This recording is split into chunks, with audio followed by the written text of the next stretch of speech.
Welcome to Inspirations. As always, today we have a special guest. We've been leading development projects in Nepal, country director of Raleigh International, and we're very happy to have him today. Let's know more from him. Welcome to Inspirations and Essence of Life. Thank you. Can you tell me more about yourself? So my name is Dr. Brent Downes. I'm the country director for Raleigh International Nepal. Man Nepal ma Chabasa Basin. My son was born here last March. So I'm obviously Australian, so I'm from Brisbane, Queensland. But for me, Nepal is home, and it's where I've chosen to raise my son. And I'm deeply, deeply passionate and deeply privileged to work in Nepal. And we're very happy to have you today. And when we were talking off screen, the name of his son is Arun, and that's a typical Nepali name. So by that also, we can understand how deeply connected you feel with Nepal. We would like to hear more about your journey from Australia to Nepal, your family out there, your family here, your life, what you studied. So I have a PhD in community development, and for 15 years I've worked in the community development sector. It's only in the last 5 years that that's been international development. So up till that point, I worked primarily in my own context. I think that a lot of people may not realize, I meet a lot of Nepali young people who don't realize that a developed country like Australia also has social problems, and we have significant poverty. So I have spent my entire career working with people in poverty. But in my own context. I've spent a lot of time working with people with significant mental health challenges, challenges with addiction, challenges with homelessness. And so I've sort of occupied that space for most of my career. I got a job teaching development in Australia, and someone mentioned to me the idea of international development. I was kind of interested, and I thought I would try it. And I was successful in being selected for a program and was asked would I be interested in doing development work in Nepal. And I actually, before I came to Nepal, I knew absolutely nothing about it. Zero. In the months before leaving, my wife and I would watch videos on YouTube about Nepal. Okay. And when we arrived, I think both of us, my wife and I, instantly fell in love with this place and with the people. And Nepal possesses a strength which is evaporating, not just from Australia, but from Western culture. And that is the fabric of community or interconnectedness. Okay. So in Nepal, I am known in my neighborhood. That's obviously easy for me because I'm a big Bideshi, but there is a sense of people know that I exist and that I am not a stranger. So in our culture, where I'm from, the fabric of community, social connection is disappearing. It's under attack. In Nepal, it is still very present. And that really is what makes me want to live in Nepal, is to experience that social connection, which is an amazing thing that Nepal has retained. After I finished working with the Australian government, I went home and I worked in local government in Australia doing community development in a very, very disadvantaged community with a lot of stuff going on. Then I had the opportunity to work for Raleigh International. So I was recruited as the country director. I came over in 2019 and I've been here since then working for Raleigh International. Most of that time we've had COVID. So, I came with a lot of ideas, and then it became different ideas about surviving a pandemic and how do we still do development work in a pandemic. Situations are being normal and maybe you can carry for your works with. We'd also like to hear about, family. Because normally what happens in Nepal, we have a lot of people going abroad and then they remember their families in Nepal. So it's a peculiar case that you are working here in Nepal and your family, parents probably, your friends circle are at Australia. So we would like to hear about your childhood and your parents and when you got married, what's your family and things? So I grew up in Brisbane, Queensland, in a sort of what you could describe as a working class community. So it sounds really weird for Nepali people when I say this, but from my point of view, I grew up poor. In my context. So I didn't do without anything. I wasn't malnourished or anything, but there was no luxury. You know, my parents, both of them worked very manual labor jobs for over 30 years to provide for their children. So my father is a groundsman, kind of like a gardener, for over 20 years. My mother was a nurse, and as you know, it's like a back-breaking physical job. She did that for over 20 years. So I was raised in this like working class, strong work ethic kind of way, where we take nothing for granted. You know, there's no extra frills. A lot of my clothes were old, you know, hand-me-down sort of things. My parents didn't drive a nice car. You know, I was safe, I was fed, but that was kind of it. You know, the community I went to school in was very disadvantaged, very impoverished. There was a lot of poverty. There was a lot of violence in that community. And every day when I was going to high school, I would sit at the train station trying to get a train home. Every day there was a fist fight at the train station. Every single day of my high school. So I grew up surrounded by disadvantage. When you grow up like that, some people have different reactions to it. My reaction was, this is crazy. Nobody should have to live like this. And so I became very interested in people and how to help people and how to help people like me, you know, not have to live in those kinds of experiences. My parents are still living in Brisbane. They are somewhat elderly now. So because they're somewhat elderly and they have the legacy of so many years of back-breaking physical labour, they have lots of health issues. So Nepal is not suitable for them at the moment. My wife Carly and I came to Nepal together. We weren't married at the time. Before we arrived in Nepal, my wife Carly and I had a plan to get married. I got the job coming to Nepal, and so we put our wedding plans on hold. About a year later, she got her own job in Nepal, and she mentioned to her boss, a wonderful man named Ganesh KC. He's the executive director of the Centre for Independent Living in Kathmandu. She mentioned to him that we had put our wedding on hold to come to Nepal, and he thought that's not very good.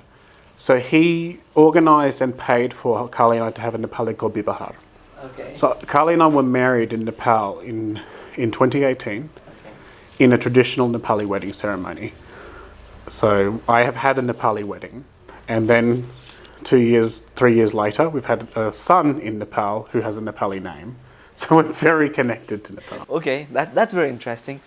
And we would now love to hear about Raleigh International, its objective background.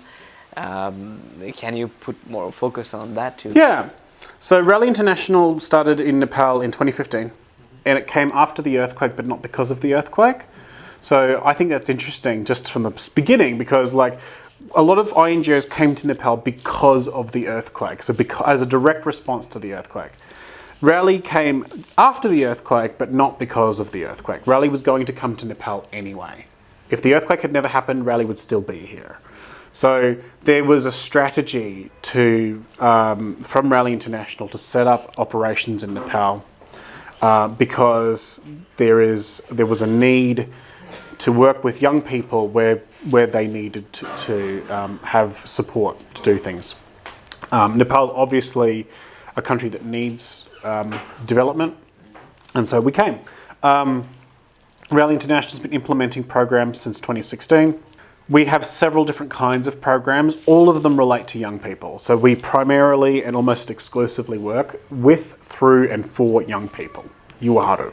So we mobilise young people as volunteers to build community water infrastructure in Makwanpur. We also mobilise young Nepali people as volunteers in social change programs like Kathmandu Recycles, which is looking at how do we empower young people with the skills that they need to do something about the plastic pollution that's in the Kathmandu Valley.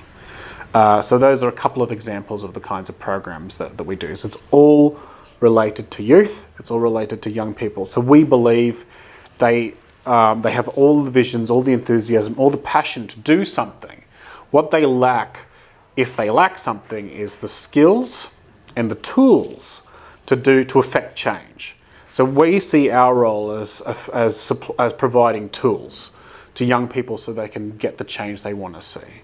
Our strategic vision is action, not excuses, because tomorrow is too late. Because we know that young people want action, they're tired of the excuses, and they don't want to wait any longer. They want change now. That's great. Action, not excuses.